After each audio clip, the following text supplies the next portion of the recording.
भारतले नेपालको जग्गा मात्र हैन नेपालले पनि भारतको जग्गा धेरै ठाउँमा मिचेको रहेछ। अनि यो कुरा चाहिँ अस्ति भर्खरै थाहा पायो। त्यही भएर दुईटै देशले अध्ययन गरेर हामीले मिचेको छौँ, उहाँहरूले मिच्नु भएको छ के छ त्यसलाई चाहिँ बसेर एउटा साथीको रूपमा समाधान गर्ने चाहिँ हामीले सोच राखेका छौँ। उपत्यकामा रहेका खोला किनारमा जुन एकदमै जोखिमपूर्ण अवस्थामा बस्नु भएको थियो उहाँहरूलाई चाहिँ अर्को ठाउँ सार्ने काम गरेको हो। हामीले उहाँहरूलाई त्यो हेर्दाखेरि तपाईँहरूले हेर्दाखेरि त्यो खेदाको अवस्था देखे पनि यो 4 वर्ष अगाडिदेखि नै म स्थानीय सरकारमा हुँदा नै सङ्घ सरकारलाई भनेको कुरा चाहिँ के थियो भन्दाखेरि उहाँहरूलाई त्यहाँबाट स्थानान्तरण गरेर होल्डिङ सेन्टरमा राखेर जो सहीमा सुकुम्बासी हुनुहुन्छ, जसको चाहिँ देशभरि कतै पनि एक दूर जग्गा पनि छैन, एक आना जग्गा पनि छैन, उहाँहरूलाई चाहिँ त्यो जग्गाको व्यवस्थापन नेपाल सरकारले गर्नुपर्छ। त्यो हाम्रो सरकारको र हाम्रो पार्टीको मान्यता हो, त्यो उहाँहरूले पाउनै पर्छ।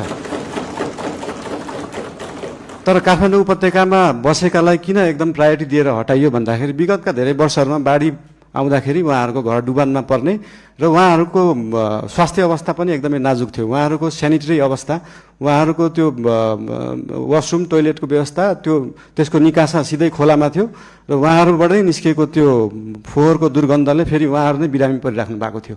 त्यसले गर्दाखेरि उहाँहरू बिरामी पनि परिराख्नु भएको थियो, खोला फोहोर पनि भइरहेको थियो र त्योभन्दा सबैभन्दा ठुलो कुरा चाहिँ उहाँहरूको ज्यान जोखिममा थियो। उहाँहरूको ज्यान जोखिमबाट जोगाउने काम गरेको हो नेपाल सरकारले।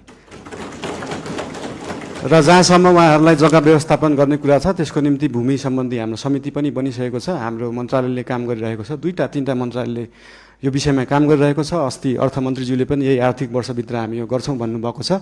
यसको लागि जति समय लाग्छ त्यति समय लाग्छ, हतार गरेर हुँदैन। यो चिजलाई चाहिँ जति समय लाग्छ, 35 वर्षमा नभएको चिज 35 मिनटमै नखोजौँ, त्यसलाई अलिअलि केही समय लाग्छ।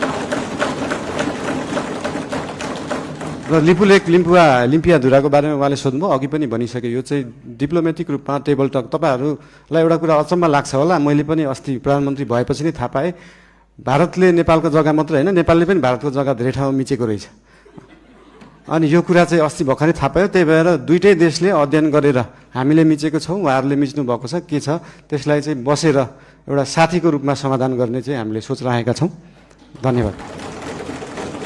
सहकारीको विषयमा पनि सोध्नु भएको थियो। सहकारीको विषयमा पनि अहिले एउटा कोष खडा गरेको छ र बाहिर न्युजमा आए जस्तो नेपाल सरकारको पैसा गएको मात्रै जस्तो देखिन्छ। हामीले सहकारीबाट उठाएको पनि पैसा छ। अस्ति लास्ट विकको रिपोर्ट हेर्दाखेरि 3 करोड जस्तो सहकारीबाट उठाइएको थियो, 50-60 लाख जस्तो दिएको थियो। यसको मतलब सरकारको पैसा गइरहेको होइन, हामीले सहकारीहरूबाट उठाएरै उहाँहरू पीडितहरूलाई पैसा बाँड्ने हो। त्यसमा कुनै पनि कन्फ्युजन नराख्न अनुरोध गर्न चाहन्छु। धन्यवाद।